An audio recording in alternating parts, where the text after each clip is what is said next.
के लिए मुद्दे और भी बहुत, लेकिन मैं आपको ये कहना चाहता हूँ कि समस्याओं का जो समाधान है वो पिछले 75 साल में जो भी सरकार आई उसने अपने तरीके से समस्याओं का समाधान करने की कोशिश की। इन 6 बातों पे भी, गरीबी पे है और अनएम्प्लॉयमेंट, बेरोज़गारी है, अच्छी शिक्षा की बात है, ये सारी चीज़ें सबको पता है, सब ने कोशिश की, लेकिन अपेक्षित जो परिणाम आने चाहिए थे वो अभी तक इस देश में नहीं आए। और यही सबसे बड़ी पीड़ा का विषय है कि आज जो 52% 1947-48 में आज़ादी के टाइम में खेती का जीडीपी में शेयर 52% होता था, वो आज घट के 14, 14.5 आ गया। लेकिन खेती में रहने वाले आदमियों की संख्या अगर उसी प्रोपोर्शन से घटती तो हम कहते देश का विकास हुआ है। खेती वाले हो गए 4 गुना और जो जीडीपी में शेयर था वो घट के हो गया 14.5। वो इसलिए मैं कह रहा हूँ कि अगर इसी जनसंख्या को दूसरे आधारों में जगह मिलती, चाहे वो प्रोडक्शन में, इंडस्ट्री में, ट्रेड में और में, तो वो संख्या घटती किसानों की। और घटने के बाद फिर तो ये हो सकता है, क्योंकि जीडीपी में एग्रीकल्चर का शेयर होना, कम होना, ये एक प्रोग्रेसिव स्टेप होता है। लेकिन भारत जैसे देश में जहाँ कुल आबादी उस समय 36 करोड़ कितनी थी आज़ादी के टाइम, आज वो आबादी होगी 140 करोड़। आज ये कहते थे कि 85% लोग खेती बाड़ी पे निर्भर हैं, आज 62% खेती बाड़ी पे निर्भर हैं। तो आप संख्या देख लो कि खेती बाड़ी पे निर्भर होने की जो बात है वो आज भी कम से कम 70 करोड़ आदमी आज भी खेती पे आश्रित हैं। तो खेती में जो उनका हिस्सा होना चाहिए वो एक विषय है। जो एमएसपी का क्या फार्मूला है? एमएसपी का फार्मूला ये है कि कितनी कॉस्ट आई 1 एकड़ में कोई चीज़ पैदा करने में। मैं ये कहता हूँ, मैंने जैसे कहा कि जब कॉफ़ी के कप में जो 200 रुपये का 5 सितारा होटल में बिकता है, वो अगर किसान का हिस्सा उसमें 1 रुपया है तो 1% हो गया। और 1% का मतलब नगण्य है ये। तो इसलिए बहुत सी चीज़ें ऐसी हैं। अब जिन बातों पे मैं आपको थोड़ा सा इशारतन कह रहा हूँ कि अगर आज गरीब आदमी जो कमेरा वर्ग है उसका मनरेगा में अगर हम ये बोलते हैं कि ये इनका इससे गुजारा नहीं, क्योंकि हरियाणा सरकार ही खुद कहती है 1,80,000 रुपये की आमदनी से नीचे का गरीब है। मैं ये कहता हूँ वो तो 1,80,000 के, वो तो 90,000 पे आकर टक गया। तो इसलिए वो जो गुर्बत है उसमें उसको मिटाने के लिए भी एक फार्मूला चाहिए। और मैं इसलिए कहता हूँ, मैं एक बार लेबर मिनिस्टर था, लेबर लीडर ये कहते थे आके जी हमारी वो मिनिमम वेजेस सेट करते हैं ना कि हमारी 22% बढ़ा दो, कोई 18% के, कोई 23% के। मैंने एक स्ट्रोक में 43% इजाफा किया था उनकी। तो ये चीज़ें इस देश की जो नीडी पॉपुलेशन है, जिनको ज़रूरत है, उनको एक बड़े जंप की ज़रूरत है, ना कि इंक्रीमेंटल 100 के 125, 125 के 150, 150 के 200 के 200 के 250, 5 साल हो जाएं, वो कोई उनके साथ गैर इंसाफ़ी है। और यही बात है कि हम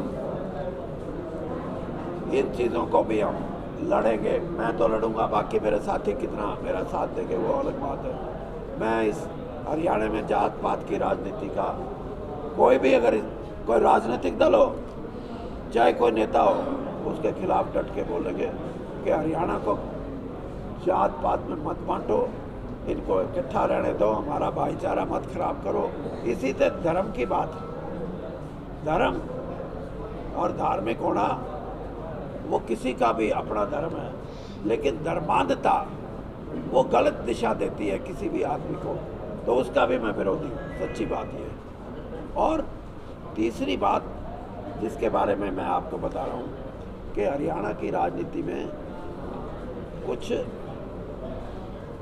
देखो, जैसे आपने पुलिस में बंदे सेलेक्ट किए, ASI सेलेक्ट किए, उनके 1 साल की ट्रेनिंग होती है। JBT टीचर को क्या बोलते हैं, सेट पेट क्या सेट क्या मतलब ये है कि भाई उसको उस प्रोफेंसी में आया कि नहीं आया। वो प्रोफेंसी राजनीतिक पार्टियों में भी तब आएगी जब नीचे से एक नर्सरी पैदा हो जहाँ वैल्यू हो रहा। अब मैं मिसाल दूँ, मैं पहले मल्होत्रा को पता है, मैं पहले भी दिया करता, कोई आदमी शुगर मिल का डायरेक्टर बन जाए, पहले दिन जाके MD के पास बैठेगा, हाँ जी मेरा भतीजे ने नौकरी ला के, ये उसका काम है क्या? इस तरह की राजनीति चलेगी? यानी राजनीति में वैल्यूज, एथिक्स और राजनीति में लोगों के प्रति समर्पण, ये है उसके कंटूर, ये उसके बेसिक पॉइंट्स हैं। अगर उनसे भटक के आप अपनी खुद की राजनीति करेंगे तो भी हरियाणा का नुकसान है। मैं वो भाषा बोल रहा हूँ जिसको हरियाणा की जनता की ज़रूरत है। वो मैं कोई नई चीज़ इस हरियाणा के लोगों के सामने रख के और ये कहता हूँ, चाहे विपक्ष हो चाहे सत्ता पार्टी हो, ये देख लो हमारी बातें हैं, इनको हम संघर्ष से और पूछ के आपके सामने रख रहे हैं। अगर इसको इम्प्लीमेंट करोगे तो रिजल्ट आएंगे, और अगर इम्प्लीमेंट नहीं करोगे तो कोई भी राजनीतिक दल हो, लोग उसकी दलीय स्थिति खराब कर देंगे। तो इसलिए मैंने चुनाव नहीं लड़ना, आप समझो इस बात को, लेकिन मैं चुनाव की एक रूपरेखा दे सकता हूँ। और ईमानदारी की बात यह है, मैं मनोहर लाल जी को भी अच्छी सलाह देता हूँ, मैं भूपेंद्र सिंह हुड्डा को भी अच्छी सलाह देता हूँ, और मेरा दोस्त है सुशील गुप्ता, उसको भी अच्छी सलाह देता हूँ। लेकिन वो उनका निशाना है सत्ता स्थापित रखना, सत्ता पाना मेरा नहीं है। लेकिन मैं इतना ज़रूर करूँगा, मैं एक कैटलॉग तैयार करूँगा, एक लिस्ट ऑफ प्रोस्पेक्टिव कैंडिडेट्स जो इस हरियाणा की राजनीति में, उनको जो कोई राजनीतिक दल अगर उनको प्राथमिकता देगा तो 10% आदमी भी अगर जीत के आगे ना ऐसे, तो राजनीति पर उसी का इंतजार करते रहोगे। आज से 45 साल पहले मैं इंग्लैंड गया और उसकी जो ट्यूब है, तो जैसे अपनी मेट्रो, उस ट्यूब में 72 सवारी बैठी थी। मैंने ये कोशिश की कि इनको देखूं कौन सा इनमें ज़्यादा अमीर है, कौन सा बीच का है, कौन सा गरीब है।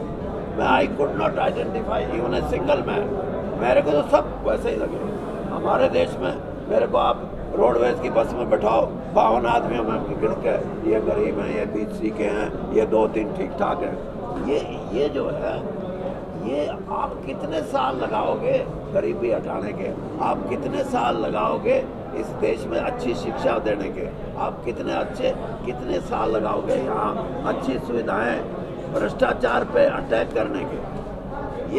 ये जो चीज़ें हैं, इसको मैं ये चाहता हूँ कि जो आज का नौजवान चाहता है, आज का नौजवान क्विक सॉल्यूशन चाहता है, समस्याओं का समाधान झटपट से हो, वो मैं चाहता हूँ कि अगर हमारे राजनेता इस बात को समझ लें तो नौजवानों की जो अभिलाषा है वो पूरी हो जाएगी। वरना माफ़ करना, आज का नौजवान ये कहता है इन राजनीतिक पार्टियों ने तो कब्जा, कुछ लोगों का कब्जा हो गया।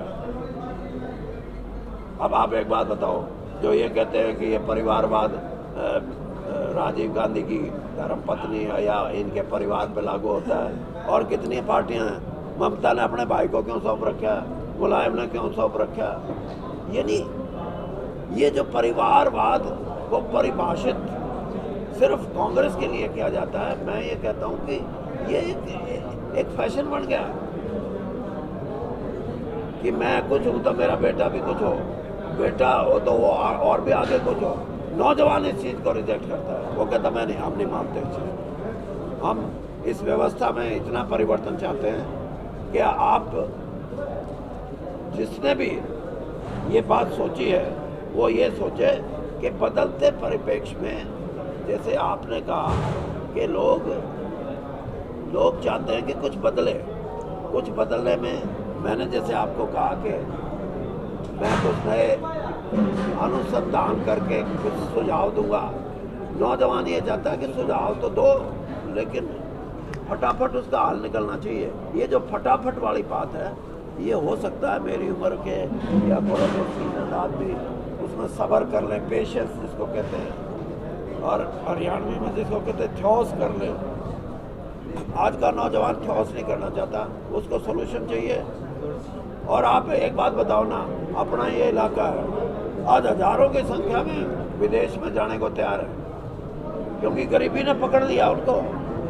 ना तो कौन अपने घर से बाहर जाता है, और जा रहे हैं, जमीन बेच के भी जा रहे हैं, कर्जा लेके भी जा रहे हैं।